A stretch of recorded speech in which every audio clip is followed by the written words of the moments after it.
Hey, it's Dr. Bruce, and welcome back.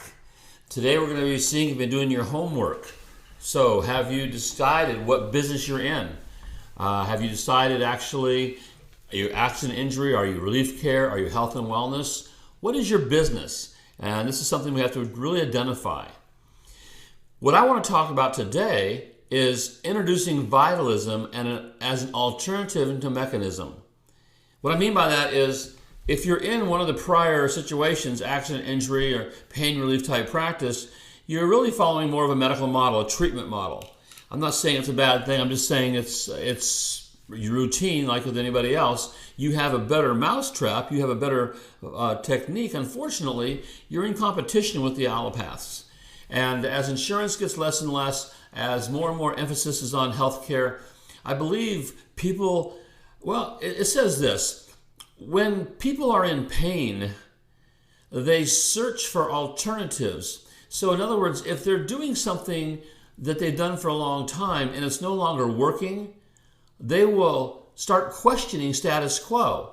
If they're following, let's say, a medical regime and they're always sick, they're always tired, nothing seems to be the same, they're always taking something, after a while, that's when people begin questioning. They question status quo, and they search for alternatives. If people are having problems with their health, and they search for alternatives, and they basically find the same thing in a different package, taking something else trying to cover up those symptoms, it doesn't really resonate. What I have found is when people come in and we are totally different. In other words, we promote our difference. We show them basically, cause and effect and give them the whole idea of chiropractic. And they go, great, this is something that I'm looking for, something different. So don't be afraid to be different. In fact, it's actually a good thing when people are looking around. So in that situation then, I do a thing called the dinner talk. And I use the idea of the dinner talk, I call it dinner talk, and I've been doing this for years. It's people have their points of view about it. I'm telling you, next to in-office new patient orientations, I call them, for referrals, this has always been, bar none, the best program I've used. I have used this for literally years. Built most of my practices from this program. I realize this, people will always come, they're always hungry, and they'll always come and listen to things, when they can get a free meal out of the deal. So we promote our information. We promote the talk as a doctor speaking tonight on how to have increase in health and vitality.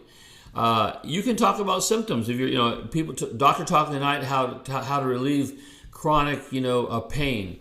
Try to be general. I don't try to be specific in your marketing as far as your technique. And don't be specific even talking about chiropractic in your marketing, because people, they think they know about chiropractic, and that's the problem. Remember the principle, you can't teach anybody what they think they already know. And most people may have even tried a chiropractor. And God bless all chiropractors, but some chiropractors, I've gotten patients from chiropractors that never even had adjusted the patient before. And that's scary. They've gone in there and done a therapy program on them, and pretty much same as, before, just trying to treat symptoms. So they didn't get really excited about chiropractic. They didn't learn the difference. So what I want to do basically is just talk about, doctor speaks on a new technology for chronic pain sufferers. New technology for those people that are suffering from whatever you seem to be wanting to deal with. And that's how you promote the program, and you come and talk about it. And you introduce chiropractic, in a certain, subtle way on that night. I don't personally believe that when I'm doing new patient orientations, that's in my office for people who've accepted care. Now I go deeper on chiropractic. My out-of-office talks are designed to get suspicious people interested. So I don't go into technique. I don't go into, deep into chiropractic. I just talk about the function, the necessity of the nervous system. I talk about a chiropractic lifestyle. I don't use chiropractic lifestyle. I just talk about lifestyle. And I try to pretty much, get them thinking without putting any words into the mix that would cause them to make a snap judgment or a prejudgment. So they get the message. Now, when they understand, about lifestyle, they understand about interference, they understand about the nervous system controlling all the facts of the body.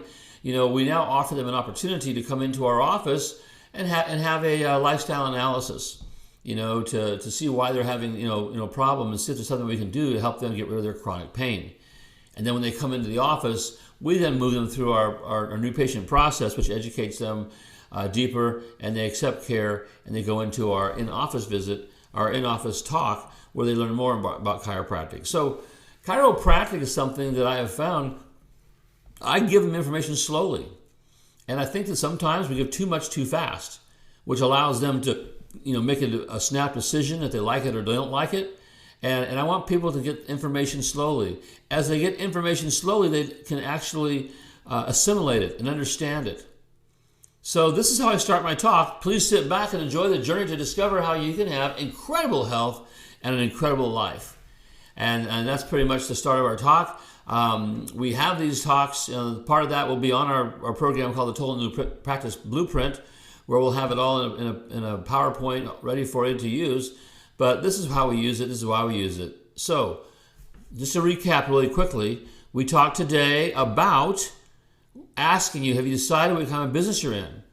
Have you decided what your practice focus is going to be? What's going to be your mainstream? Accident injury or family wellness?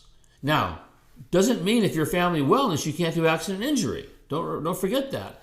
My practice was always a family wellness practice, always. Yet I did PI, I did work comp. I did all those other things because I loved it. Number one, I loved PI because I liked writing reports. My reports, educated people about chiropractic, and for me, it gave me the opportunity to put my chiropractic message on public record. I wanted to go to court, therefore I never got there. I never got to court in 30-something years. I did a lot of depositions, and I was a strong witness in the deposition, and usually we would settle after the deposition.